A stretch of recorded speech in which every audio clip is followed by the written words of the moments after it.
With Orwell there, like for people just listening to Eric this, Blair in the background, yeah.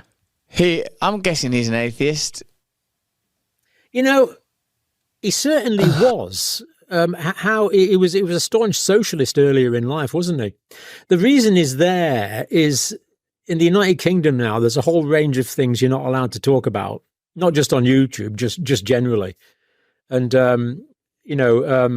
George, there's a great hat in America, MOFA, Make Orwell Fiction Again. And that's what we'd like to do, because unfortunately we see some of his, what I would describe as prophecies coming true, and they have to be seen as a warning. One of those prophecies, one of the most famous phrases, and Orwell created so many neologisms and ideas that entered into our discourse, and images, and as you say, prophecies. It's something I've discussed a few times now. The famous, if you want an image of humanity's future, envisage a boot stamping on a human face forever. Lately, I've started to contrast that with the idea of man made in God's image. And when you are stamping on a human face, you are stamping on the hallmark of God's presence in us. I had a good conversation, John, with Tucker Carlson, in which he said that Orwell was familiar enough with Soviet communism to make clear that that was what he was talking about, if it was his intention to critique that. And Tucker offered the idea that Orwell could have been offering us, in those sort of dystopic, prophetic books, the idea that social democracy has a tendency towards totalitarianism. Although the reason I asked whether or not Orwell was an atheist at the beginning was it seems that part of globalism is an attempt to annihilate God and then lay claim to the abilities that God is typically endowed with, even if you're offering a sort of a rational appraisal of God rather than a faith-based communion with God. I wonder what you think about that idea, that sort of Orwell is not just talking about Soviet communism and what it became. He's talking about how social democracies might incline towards totalitarianism.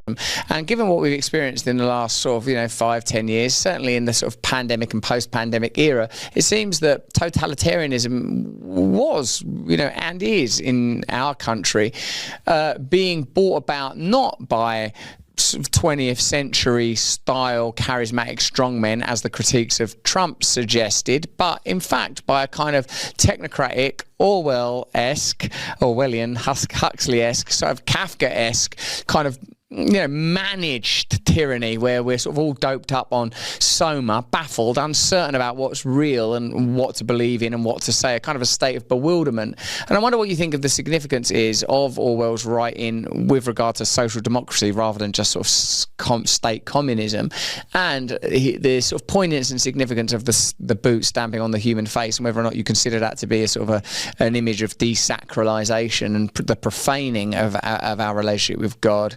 That's my question. Yeah, I think there's a few answers to that. Whenever you want to deliberately destroy humans and to mutilate humans, that is a problem related to evil, because humans are made in God's image. So I worked in Khmer refugee camps in the early 80s, and all the people there had been through the killing fields. They'd all seen relatives beaten to death in front of them. By definition, they hadn't escaped. They'd come overland into the Thai Khmer border. And some of the atrocities, I'm not going to go through them now, they're too appalling, but I've talked to missionaries who worked there, and read missionaries who worked there, who knew the Cambodians in great detail. And some of these atrocities, these mutilations, they said can only be explained in terms of the demonic. So whenever you deliberately destroy humans, that is attempting to destroy the image of God in humans, whether that is crushing people physically disabling them, physically killing them, physically mutilating them, whether it's abuse of people even after death, whether it's a psychological crushing. To me, that's got a spiritual component, because you are attacking God's workmanship. In terms of Orwell, of course, he was initially writing because of his grave disillusion with the way that things had worked out in the Soviet era. Stalin, of course, was the pig, the leader of the pigs. That's very thinly disguised. But I think it's more than that. Yes, he was disillusioned, outraged, just totally peed off with the fact that he'd been misled in earlier life, believing that this was a possible utopian solution. You'd had various theses, antithesis, and synthesis, and communism was this advanced synthesis that was somehow where humans went to be. And he was so disillusioned with that, so disillusioned with their humanist ideas, that he wrote his books to protest against that and to point out how bad it was. But I think it's more than that. I think he realized that this was a tendency, you might say a weakness, predisposition in human hierarchical power, that power is inevitably going to be abused. I think he was warning about something.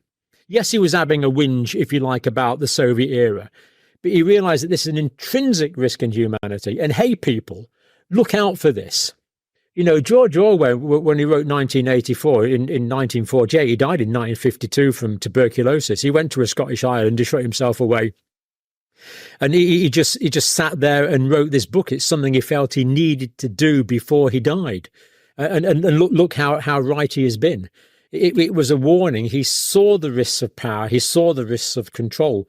Now, I am concerned about a future dystopia. I really am concerned about this. So, for example, we saw that a dystopia existed for the slave class for 1,000 years in the Roman Empire. Okay, they did some clever things as well, but for a lot of the people, that was a dystopian situation. We've seen a dystopian situation, a vile, idolatrous dystopian situation now in North Korea for several generations, since the Korean War. What's going on for 75 years now. So these things can be perpetuated. So there is a real risk that the Western world could sink into a multi-generation dystopian situation with control over food, with control over information, with elites in power. I mean, we have seen it in Russia recently. Putin. We could spend all day arguing about him, but he's retained control. He rewrote the constitution so that he could retain control for longer periods of time. It is possible that strong men get in positions of power, that becomes a dynasty, and a dystopia can be passed on potentially for centuries. And that really concerns me. And when I see control over information, when I see people trying to control healthcare, when I see people trying to control food supply, you control these things, you control the population. And some people, ordinary blokes like you and me, can't understand this, but some people are motivated by power. They want power over other people. Personally, the idea appalls me. I have no interest in control over other people at all, but I'm sure you haven't, but we're ordinary blokes. Some people do want that. So some people actually treat humanity with indifference. So the psychopathic group will treat humanity like pieces on a chessboard. So you're as much use to me as your utilitarian output is. You're to be used, you're to be not used, you're to be disposed of. Actually, I couldn't care less whether you live or die as long as you're useful.